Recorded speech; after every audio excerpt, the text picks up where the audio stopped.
Baik, Assalamualaikum warahmatullahi wabarakatuh. Alhamdulillahirrabbilalamin. Wassalatu wassalamu ala asrofil anbiya wal mursalin Sayyidina Muhammadin wa alihi wa sahbihi ajmain amma ba'd. Jadi pertama-tama izinkan saya memperkenalkan diri saya.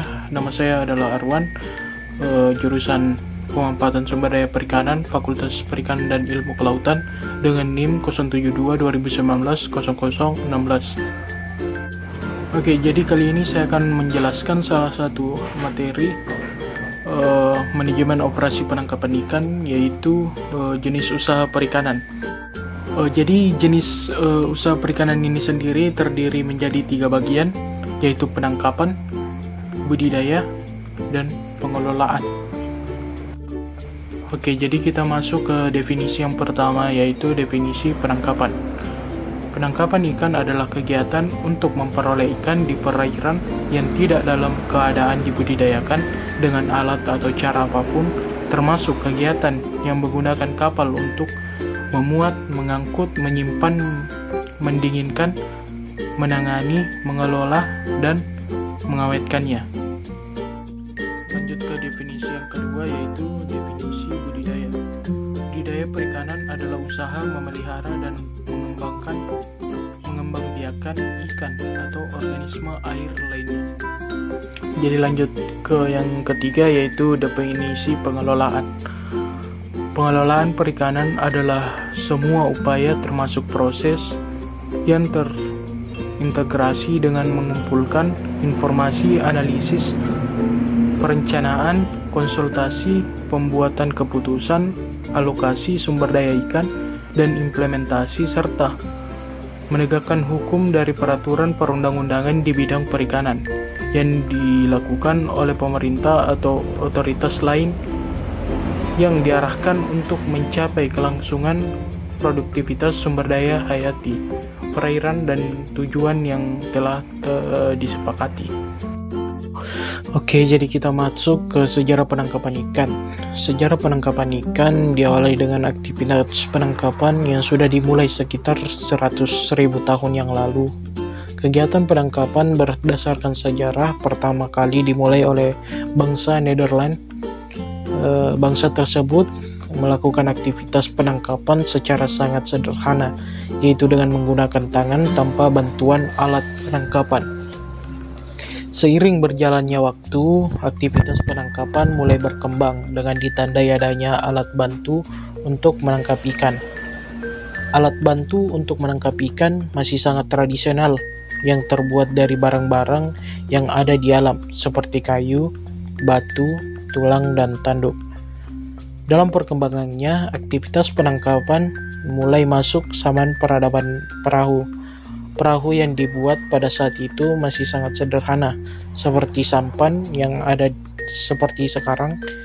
Bangsa di Eropa membuat perahu sekitar 8.300 tahun yang lalu, dengan ukuran panjang 3 meter yang berada di Nederland. Pada tahun 1769, James Watt menemukan mesin uap, yang teknologinya masih digunakan sampai dengan saat ini. Temuan dari James Watt dimanfaatkan untuk menggerakkan perahu atau kapal sebagai sarana permudah penangkapan ikan di lautan.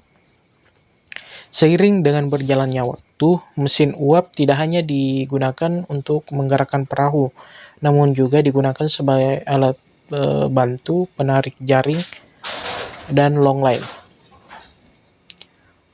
Pertengahan abad 20, beberapa negara di dunia mulai mengembangkan teknologi dalam penangkapan ikan. Modernisasi alat tangkap ikan dimaksudkan untuk mengoptimalkan aktivitas penangkapan. Negara di benua Eropa seperti Polandia, Belanda, Inggris, Swedia, Prancis merupakan negara yang telah maju dalam aktivitas penangkapan. Sedangkan di Asia adalah salah satunya adalah Jepang, merupakan negara yang sangat maju di bidang penangkapan ikan. Berdasarkan dari data FAO, pada tahun 1988, total hasil tangkap ikan di Jepang mencapai 12 juta ton, atau sekitar 13% dari total tangkapan ikan di dunia. Berkembangnya teknologi penangkapan di Jepang dipengaruhi oleh beberapa faktor. Salah satunya adalah nelayan Jepang tidak hanya beroperasi di perairan Jepang, namun daerah penangkapan diperluas sampai dengan Lautan Pasifik. Dengan luasnya jangkauan penangkapan ikan, Jepang telah menggunakan alat komunikasi dan penanganan hasil tangkapan yang telah dibenahi dengan baik.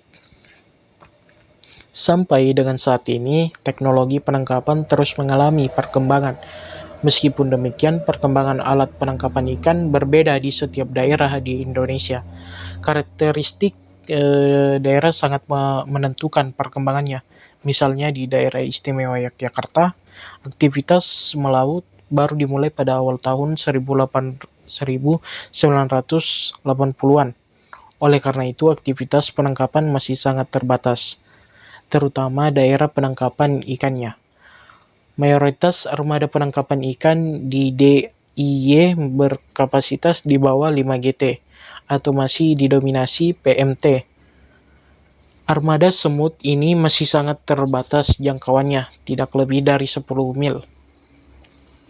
Meskipun sama-sama berada di pantai selatan Jawa, aktivitas penangkapan ikan di daerah istimewa Yogyakarta masih tertinggal oleh kawasan Cilacap, Perigi di Tenggelak, ataupun Sendang Biru di Malang.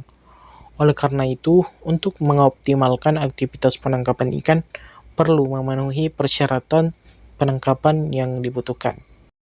Sekian dari saya, mungkin itu saja yang bisa saya sampaikan. Kurang dan lebihnya mohon dimaafkan. Saya ucapkan Assalamualaikum warahmatullahi wabarakatuh.